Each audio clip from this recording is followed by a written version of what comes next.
Class में जो भी मैं पढ़ाऊंगा वो बाइलिंगुअल होगा। मैं दोनों भाषा का जितना हो सकता है प्रयोग करूंगा। हमारी कोशिश यही रहेगी कि हम चीज़ों को बड़े सिंप्लीफाइड मैनर में समझें। कोई भी दिक्कत जो आपको होगी क्लास में वो मुझे क्लास में पूछ सकते हो, पर जब क्लास अगर ऐसा कुछ सब्जेक्ट से रिलेटेड दिक्कत हो तो आप क्लास खत्म होने के बाद मेरे से क्वेश्चन पूछना, क्योंकि उससे एक फ्लो बनेगा क्लास में। बाकी चीजों को हम डिटेल में डिस्कस करेंगे, आपको उसके रिगार्डिंग कुछ भी समझने की जरूरत नहीं है। दो तीन चीजें जो आप अभी नोट कर लो, कि जो भी मैं पीडीएफ यहाँ पे आपको दे रहा हूँ, जो भी मैं नोट्स आपको यहाँ पे दे रहा हूँ, ये नोट्स आपके लिए इनफ है। अगर किसी का मन हो तो वो जाके बुक्स को पढ़ सकता है, किसी का मन हो तो मार्केट में और भी जो मटेरियल अवेलेबल है उसको जाके देख सकता है। हमारे तरफ से कोई रोकने की बात नहीं है। पर अगर आप मुझे पूछोगे कि सर, जैसे आप मुझे बताओगे ना कि मैंने ये कोर्स ज्वाइन किया तो क्यों ज्वाइन किया, मतलब क्या रीजन है, एक स्ट्रॉन्ग पॉइंट दो।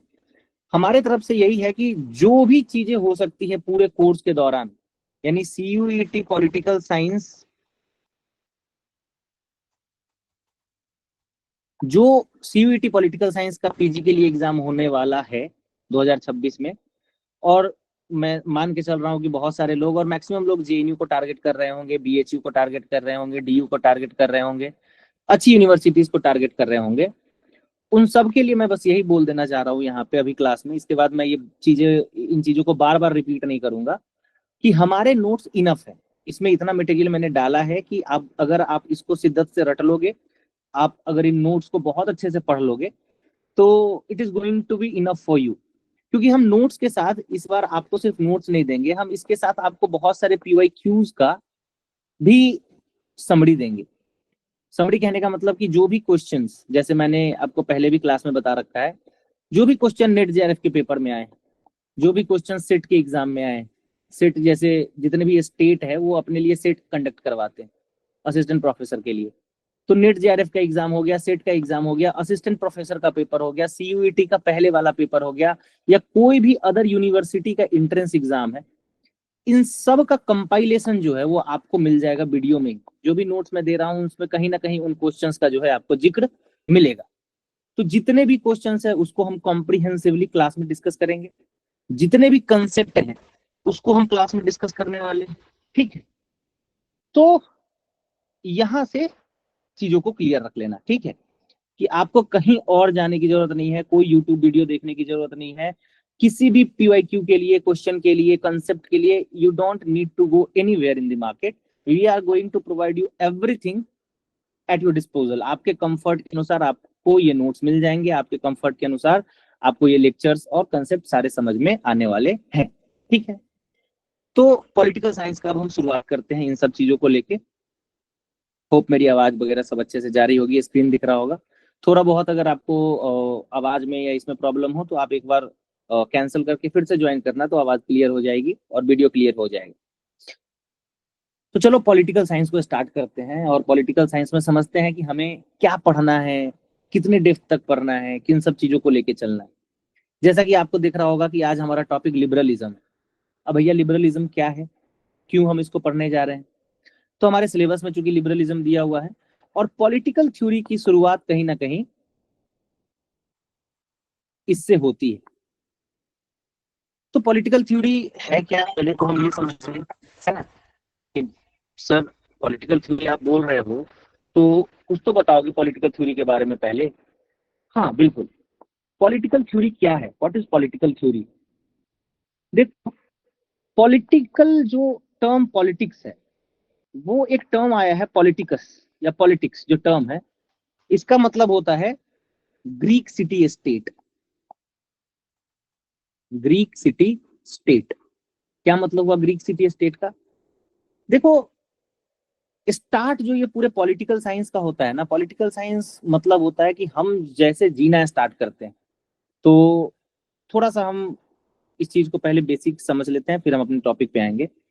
जब हमने जीना स्टार्ट किया, हम वी स्टार्टेड लिविंग, तो हम इंसान क्यों बने, हम इंसान क्यों बने? पहला फैक्टर कि हमारे पास दिमाग था, we become human and we become different from other animal. Animals, हम लोग एनिमल में ही आते हैं, और रियलिज्म पढ़ेंगे तो हम उसमें ऐसे कंसेप्ट भी पढ़ेंगे, एनिमल्स डोमिनेंटी, और क्यों इंसान में एनिमल नेचर अभी भी हमें देखने को दिखेगा कि हमारे से ज्यादा कैपेबल बाकी एनिमल्स हैं। चिड़िया है, उड़ सकती है, अपना बचाव उड़ के कर सकती है, पेड़ पे रह सकती है, घोंसला बना सकती है।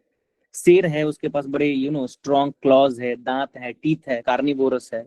डियर है तो उसके सेंसेस बहुत तेज है, बहुत तेज सुनाई देता है। अगर कहीं से भी कोई प्रीडेटर अगर उसका पीछा कर रहा हो, बहुत दूर से उसको सुनाई देता है।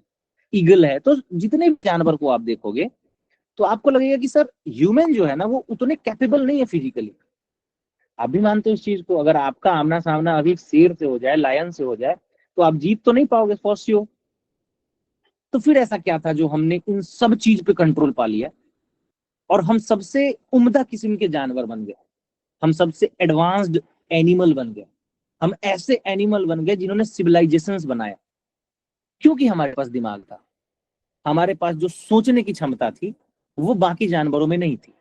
फॉर एग्जाम्पल, अगर मैं ये कहूं कि आकाश में जो गोला चमक रहा है आग का वो क्या है, तो मैं सोचूंगा पहले कि अरे ये क्या हो सकता है।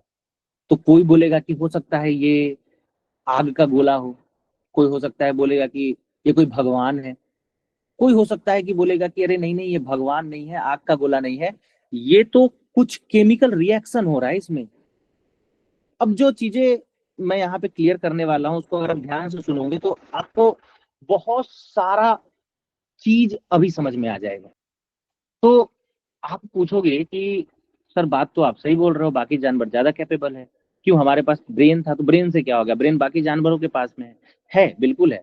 उनके पास भी बहुत तगड़ा दिमाग है। अगर आप जाके थोड़ा सा एनिमल प्लानेट वगैरह देखो या कोई वेब सीरीज या जैसे नेटफ्लिक्स पे बहुत सारे ऐसे डॉक्यूमेंट्रीज हैं जो एनिमल के सर्वाइवल को, उनके माइग्रेशन को, बहुत सारी चीजों को बड़े अच्छे से बताते हैं। उनके पास तो इतना पावर होता है कि वो अर्थ के जियोमैग्नेटिक फील्ड को रीड करके उसके अनुसार अपना डायरेक्शन बनाते हैं। बहुत सारे ऐसे डॉक्यूमेंट्रीज में आपको दिखेंगे। जैसे फॉर एग्जांपल व्हेल को ले लो, अगर आप बहुत सारे ऐसे मैरीन पेंगुइन को ले लो, तो इन सब का अपना एक ब्रीडिंग सीजन होता है। ये सब खाना खाने कहीं और जाते हैं। मतलब बड़ा ही कॉम्प्लेक्स इन लोगों का भी सर्वाइवल टेक्निक है। पर हम डिफरेंट कैसे हैं?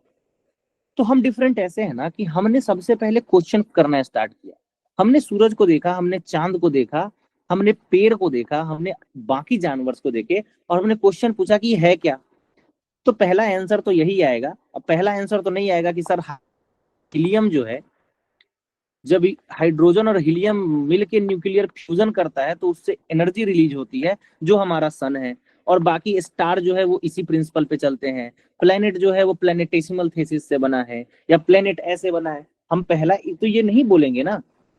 अब अपने बचपन से लेकर आज तक का सोचो तो पहला जो एक्सप्लेनेशन मिलेगा वो कहीं ना कहीं हमें एक अनसाइंटिफिक तरीके से मिलेगा, but that is the first step toward knowledge.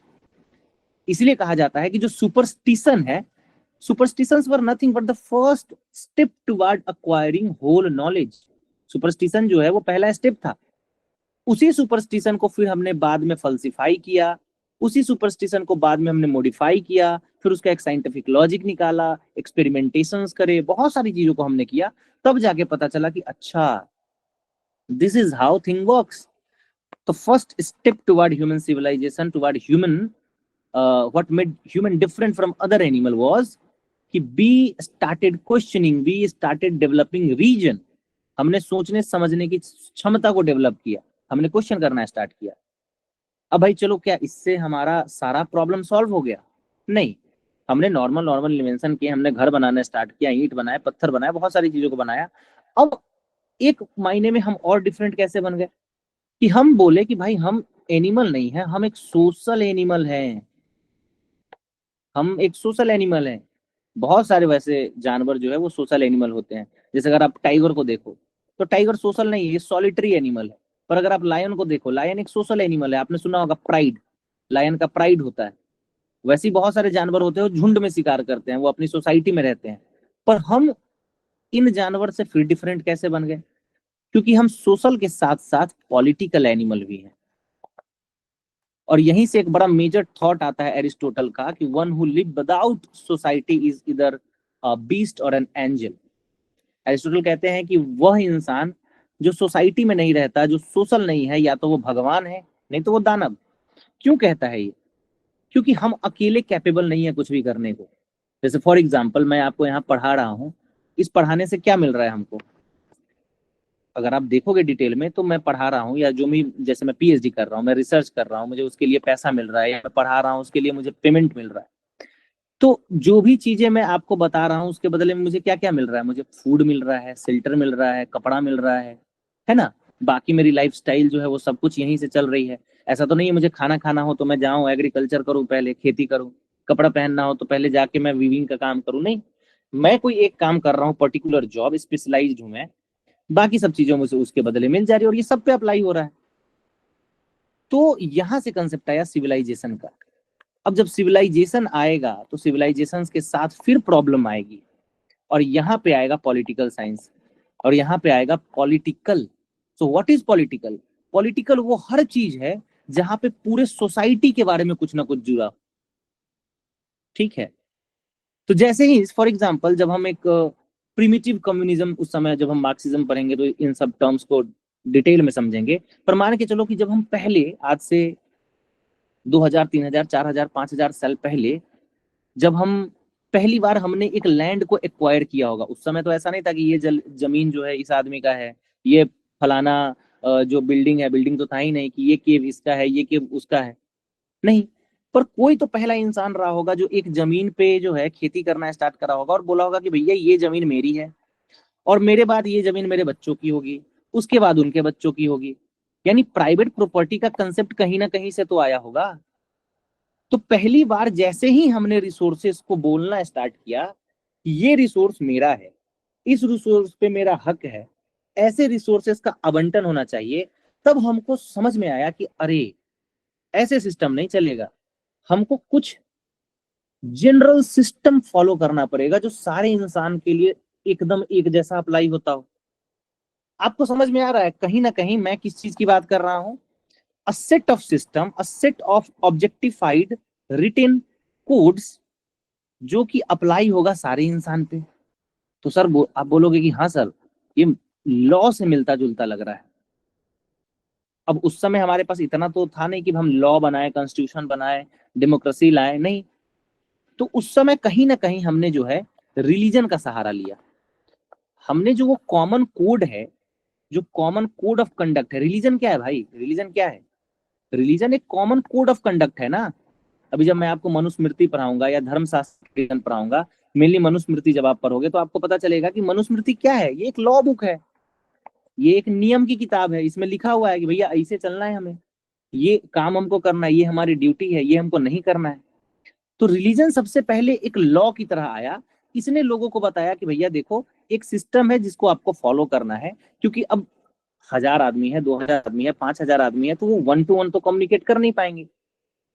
तो हम एक लॉ बना लेते हैं, उसके अनुसार हम चलेंगे। तो कहीं ना कहीं सिविलाइजेशन का जो शुरुआत हुआ उसमें ये सारे फैक्टर्स जो है वो काम करते हैं। फिर जब हमने सिविलाइजेशन बना लिया तो हम सोचे कि यार प्रॉब्लम्स तो इस सिविलाइजेशन में काफी है। अब इसके लिए थोड़ा सा डिटेल में मैं आपको वर्ल्ड हिस्ट्री का एक खाका बता देता हूँ, ठीक है। एक वर्ल्ड हिस्ट्री का हम स्ट्रक्चर समझते हैं कि वर्ल्ड जो प्रोग्रेशन हुआ है वर्ल्ड में वो कहाँ से हुआ है, ठीक है। ध्यान से समझना है इसको।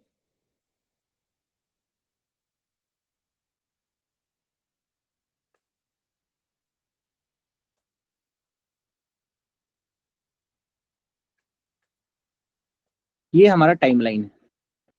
टाइमलाइन में हम समझते हैं कि यहाँ पे हम जीरो मान लेते हैं, इधर जो भी होगा वो, इसको हम वैसे आफ्टर एडी बोलते हैं, एनो डोमिनो, या इसको मेनली हम मारते हैं बर्थ ऑफ जीसस क्राइस्ट। इससे पहले जो भी है इसको हम बोलते हैं बीसी, बिफोर क्राइस्ट। तो करीब करीब 1.5 मिलियन ईयर अगो। अब बोलोगे सर आप इतना पीछे से क्यों स्टार्ट कर रहे हैं? एक फ्लो बना लेते हैं हिस्ट्री में, तब हमको समझ में आएगा कि हम लिबरलिज्म क्यों पढ़ रहे हैं। हमारा अल्टीमेट गोल है कि लिबरलिज्म को हम क्यों पढ़ रहे हैं, what is the reason behind you know studying liberalism.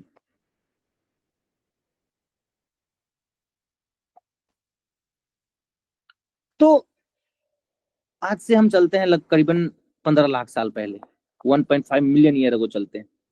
यहाँ पे पहली बार हमने देखा कि होमोनिन, ह्यूमन लाइक अपियरिंग इंसान जो है, आपको इतना तो पता होगा कि हम एप से इवॉल्व होके इंसान बने हैं। तो हमने देखा हमारे जैसे कुछ जो हमारे जैसे मिलते जुलते इंसान हैं वो रहना स्टार्ट किए। तो पहला जो हम बोलते हैं, जो अफ्रीका आज आप देख रहे हो, वहीं से हम बोलते हैं कि जो हम होमो सेपियंस है उसका ओरिजिन अफ्रीका में। उसके बाद ग्रेट माइग्रेशन हुआ और अफ्रीका से बहुत सारे लोग जो है वो एशिया की तरफ आए, बहुत सारे लोग यूरोप में गए। हमारे और भी बहुत सारे वेरिएंट्स थे, जैसे हम होमो सेपियन है, उस समय होमो निएंडरथल थे, होमो हैबिलिस थे, होमो और भी बहुत सारे होमो के प्रजाति थे। पर 1.5 मिलियन ईयर अगो से लेके एक 10 लाख साल पहले तक हमने देखा कि हमारे जैसे दिखने वाले जो बंदर थे वो स्टार्ट हो गए दिखने। इनमें कुछ स्पेशल एबिलिटीज थी, जो एबिलिटीज के बारे में मैंने आपको बताया। उनके पास दिमाग था, हमने अपना दिमाग लगाया। दिमाग लगाते लगाते लगाते लगाते लगाते बहुत टाइम हो गया, लाखों साल बीत गए, तब जाके हमने कुछ चीजों का डिस्कवरी करना, जैसे फायर को खोजा, चक्के को खोजा। पर रहते मेनली हम केव्स में ही थे, हम केव्स में रहते थे। इसके बारे में हमें कैसे पता चलता है? तो आर्कियोलॉजी या हिस्ट्री का जो पार्ट है उसमें हम देखते हैं कि पहले जो इंसान थे वो केव्स में रहते थे, छोटे छोटे टूल्स का इस्तेमाल करते थे, उन टूल्स की मदद से वो शिकार करते थे, और धीरे धीरे धीरे धीरे ऐसे करके हमारा सिविलाइजेशन चला। तो हमारा जेनेसिस कहीं ना कहीं एवोल्यूशन के थ्रू बंदर से हुआ, दिमाग आए। फिर हम एक एज को पढ़ते हैं जिसको हम बोलते हैं पैलियोलिथिक एज। पैलियोलिथिक एज में हमने क्या करा कि हमने छोटे छोटे टूल्स बनाने स्टार्ट किए, स्टोन के। चिसल को बनाया हमने, हैंड एक्स को बनाया हमने, बोन के टूल्स बनाए, उससे हम शिकार करने लगे। हमने थोड़ा बहुत उस समय जो है अपने कम्युनिटी लाइफ को समझना स्टार्ट किया। जैसे आप भीमबेटका का नाम सुने होंगे, भीमबेटका पेंटिंग्स आपने सुना होगा। भीमबेटका क्या है? या आपने अजंता केव्स का नाम सुना होगा, अजंता केव्स क्या है? तो ये सारे ऐसे जगह हैं जहाँ पे अभी हमको पता चलता है कि हमारे जो पुराने लोग थे, जहाँ से हमारी शुरुआत हुई, वो इन केव्स में रहते थे। इनकी थोड़ी बहुत हमें पेंटिंग देखने को मिलती है। यहाँ से हमें पता चलता है कि जीवन का शुरुआत, जो इंसानी जीवन का शुरुआत है, वो कैसे हुआ। तो एक पैलियोलिथिक एज आया, फिर उसके बाद मेसोलिथिक एज आया, फिर उसके बाद हमने चैल्कोलिथिक एज, हमने कॉपर का इन्वेंशन किया।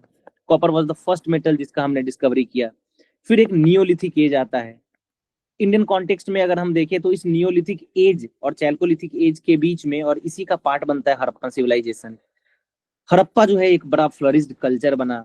वहां पे हमने जो है एक कॉमन लॉज बनाए, वहां पे राजा महाराजा, ग्रेनरीज, बहुत सारी चीजें हमने बनाई। अगर आपने इतिहास थोड़ा बहुत भी पढ़ा है तो आपको आइडिया लग रहा होगा, हम इतिहास के डिटेल में नहीं जाएंगे। वर्ल्ड में भी लगभग यही सारी चीजें चल रही थी कि बहुत सारे जगह पे जो लोग हैं वो ऐसे ही लगभग लगभग की पहले स्टोन का इस्तेमाल करना स्टार्ट किए, फिर कॉपर का, फिर आयरन का, फिर ब्रोंज का। और एक समय ऐसा आया जहां पे हमने जो है वो इन सारे टूल्स के इस्तेमाल से एक ठीक ठाक सिविलाइजेशन क्रिएट कर लिया।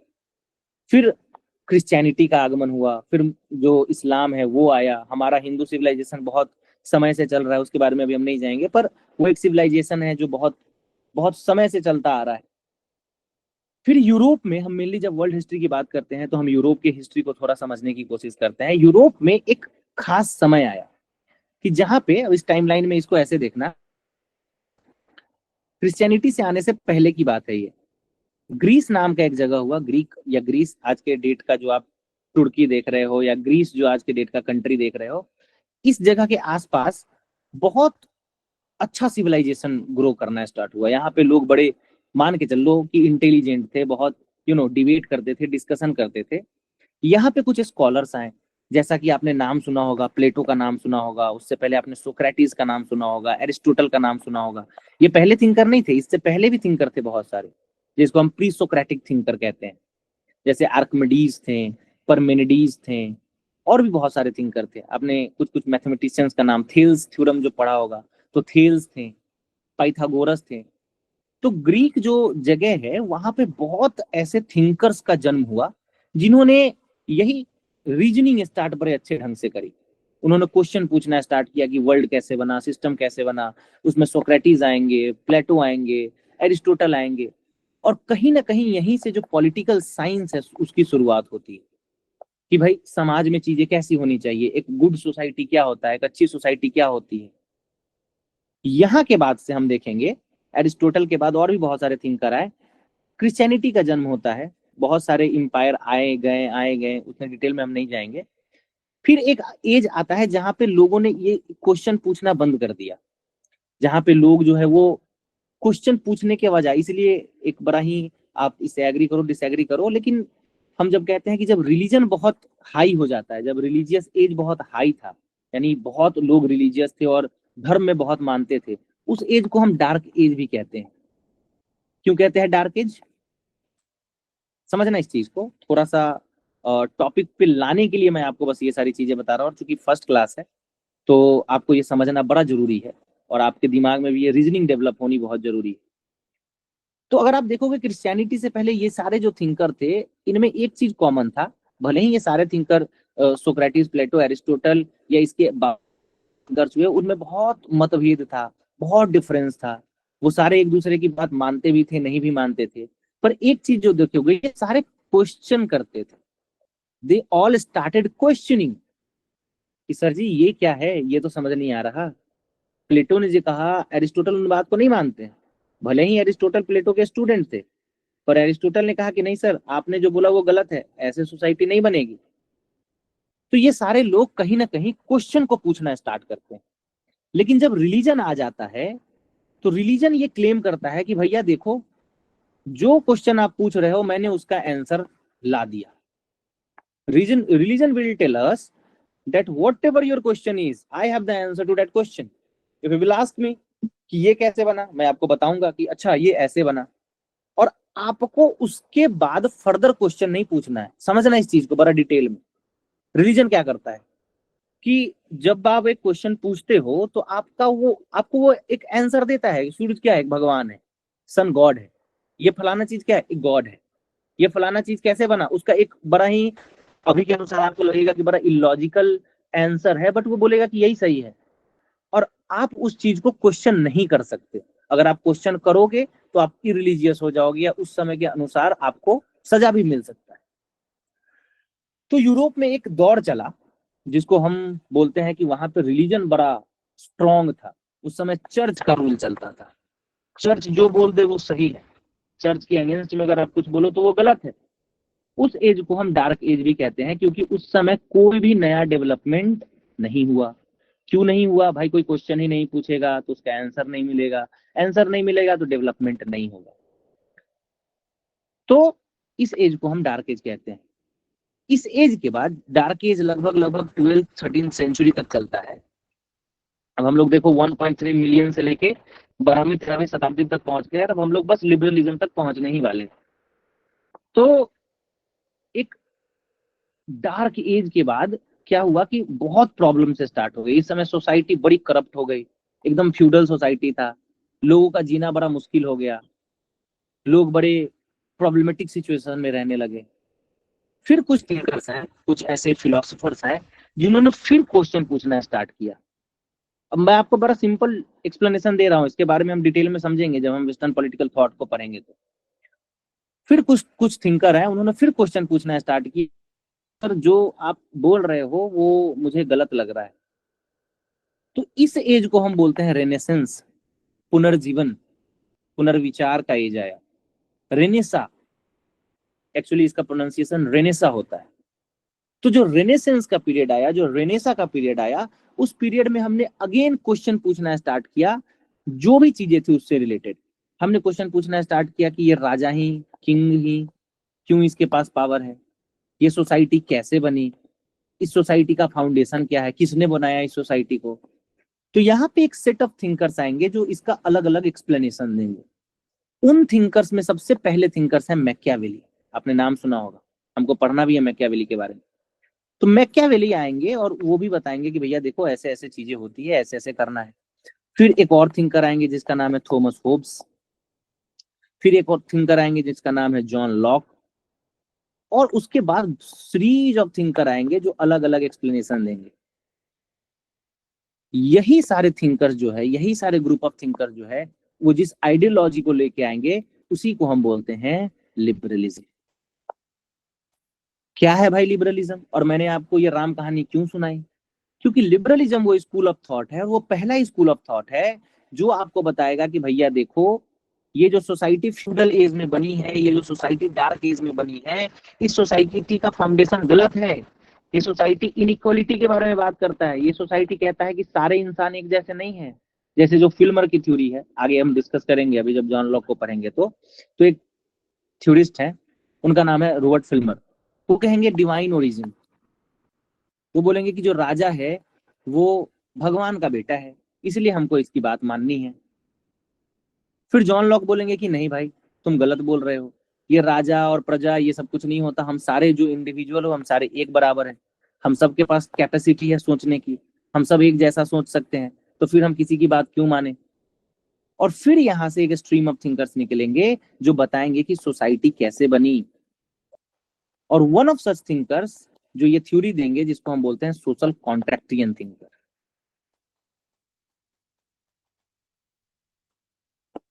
ये सारे थिंकर बोलेंगे कि देखो, हम इसीलिए किसी का बात मानेंगे क्योंकि हमने एक कॉन्ट्रैक्ट किया है, हमने एक समझौता किया है, और इस समझौते में ये हुआ है कि हम इसको कुछ देंगे। जैसे फॉर एग्जाम्पल हम बोलेंगे कि चलो हम तुम्हारी बात मानेंगे, हम तुम्हारे लिए ओबीडियंट रहेंगे, पर इसके बदले में भी तुम्हें हमें कुछ देना पड़ेगा।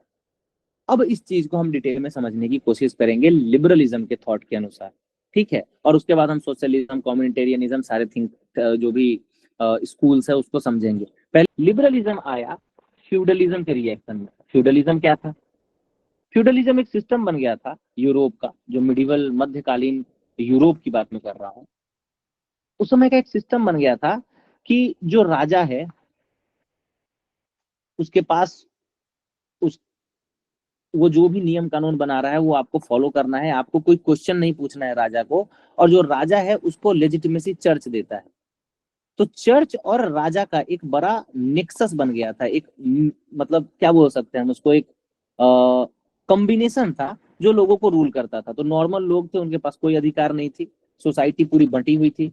आपने स्टेट सिस्टम का नाम सुना होगा, 9th क्लास में आपको जब फ्रेंच रेवोल्यूशन पढ़ रहे होंगे तो आपने first state, second state, third state के बारे में सुना होगा। तो जो फर्स्ट और सेकेंड स्टेट है, फर्स्ट स्टेट जिसको हम क्लर्जी बोलते हैं, और सेकेंड स्टेट जिसको हम नोबल बोलते हैं, कहने का मतलब ये जो है वो चर्च यानी जो रिलीजन है, धर्म है, उसको ये जो है दर्शाता है। सेकेंड स्टेट यानी नोबल यानी जो राजा महाराजा का खानदान है, और थर्ड यानी कि जो नॉर्मल पीपल है वो हो गए। तो ये सिस्टम चल रहा था। अब इस सिस्टम का प्रॉब्लम ये था कि लोग अच्छे से जी नहीं पा रहे थे। जब लोग अच्छे से जी नहीं पा रहे थे तो लोगों ने क्वेश्चन करना स्टार्ट किया। लोगों ने पूछा कि भैया क्यों, हम ऐसा जीवन क्यों जिए। तो पहला जो कोर प्रिंसिपल है लिबरलिज्म का वो है इंडिविजुअलिज्म। अब आप इस चीज को और इस चीज की ब्यूटी को आप समझो कि मैंने आपको ये जो कहानी सुनाई उसका मतलब क्या है। पहला जो प्रिंसिपल है लिबरलिज्म का वो है व्यक्तिवाद, इंडिविजुअलिज्म। देखो इंग्लिश और हिंदी दोनों में नोट्स है, तो मैं आपको थोड़ा थोड़ा स्क्रॉल करके हिंदी वाले सेक्शन में भी ले जाऊंगा। तो पहला जो उदारवाद बोलते हैं हम लिबरलिज्म को, पहला जो इसका थॉट है वो व्यक्तिवाद। उदारवाद का पहला सिद्धांत क्या है? व्यक्तिवाद, जिसको हम बोलते हैं इंडिविजुअलिज्म। इंडिविजुअलिज्म क्या होता है? इंडिविजुअलिज्म बोलेगा कि भैया सारे लोग जो है ना वो एक बराबर है, हम इंडिविजुअल हैं, हमारे पास अपने सोचने और समझने की कैपेसिटी है। आप मुझे नहीं बताओगे कि मुझे क्या करना है, आप नहीं बताओगे कि ये भगवान ने बनाया है या इंसान ने बनाया है, मेरे पास अपना दिमाग है, मैं इस चीज को सोच लूंगा। So the liberalism considers the individual as the most important unit of society. Liberalism कहता है कि ये जो सोसाइटी बनी है ना, ये सोसाइटी हम जैसे इंडिविजुअल्स का ही तो मिक्सचर है। जैसा हम सोचेंगे वैसी सोसाइटी बनेगी। तो हमारे सोच से डिपेंड करता है कि सोसाइटी कैसी बनेगी। इंडिविजुअल किस चीज के बारे में बात करेगा? ये बात करेगा इंडिविजुअल लिबर्टी के बारे में। ये बात करेगा कि भैया देखो, हमारे पे फ्रीडम होनी चाहिए, हमारे पास लिबर्टी होनी चाहिए। लिबर्टी कहने का मतलब छूट होना चाहिए सोचने का। कि उस यूरोप को अगर आप देखो तो वहां पे हर चीज चर्च कंट्रोल करता था। आप कैसा सोचोगे, ये। और अभी भी अगर आप देखोगे तो रिलीजन कहीं ना कहीं इसी सब चीज को तो कंट्रोल करता है।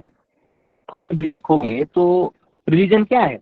आप कैसा कपड़ा पहनोगे, आप जो है वो, जब लोग में जाएंगे तो कैसा कपड़ा पहनेंगे, मर जाएंगे तो कैसा कपड़ा पहनेंगे, शादी होगी तो कैसा कपड़ा पहनेंगे। यानी रिलीजन क्या करता है? ये रिलीजन जो है वो एक क्लोज सिस्टम है। इस चीज को आप बाद में अप्रिशिएट करोगे जो मैं अभी आपको बता रहा हूँ कि क्लोज और ओपन सिस्टम क्या होता है। क्लोज सिस्टम ये होता है जहाँ पे आपको एक फिक्स चीजें दे दी जाए और आपको समझ जाना है कि ये यही है जीवन का सच। जैसे मैंने आपको बता दिया फॉर एग्जाम्पल कि देखो, एक अच्छा जीवन वही है जहाँ पे आप जो है वो सबका इज्जत करो, आदर करो, माँ बाप जो भी चीज बोल रहे हैं उसको फॉलो करो, अपने कास्ट में शादी करो, अपने धर्म में शादी करो, लड़कियों को बाहर नहीं निकलना चाहिए, लड़की जो है वो अगर पढ़ लिख लेगी तो वो सोसाइटी के लिए खतरा है, अगर लड़के जो है वो ये कर देंगे वो कर देंगे। कहने का मतलब कि मैंने आपको पहले से बता दिया कि आपको ये चीजें फॉलो करनी है, समझ रहे हो? रिलीजन यही तो करता है कि मैंने आपको पहले से बता दिया कि आपको ये चीजें करनी है, अगर आप ये नहीं कर रहे हो तो आप या तो बुरे इंसान हो या आप सोसाइटी के लिए हानिकारक हो। रिलीजन का यही काम है। लिबरलिज्म बोलेगा ना, तुम जो बोल रहे हो, मतलब मेनली अगर तुम देखोगे ना तो liberalism was an revolution against religion. बड़े सीधे लफ्जों में मैं आपको ये बता रहा हूँ, और जैसे जैसे हम पॉलिटिकल थ्योरी के डेप्थ में जाएंगे, इसकी गहराई को समझेंगे,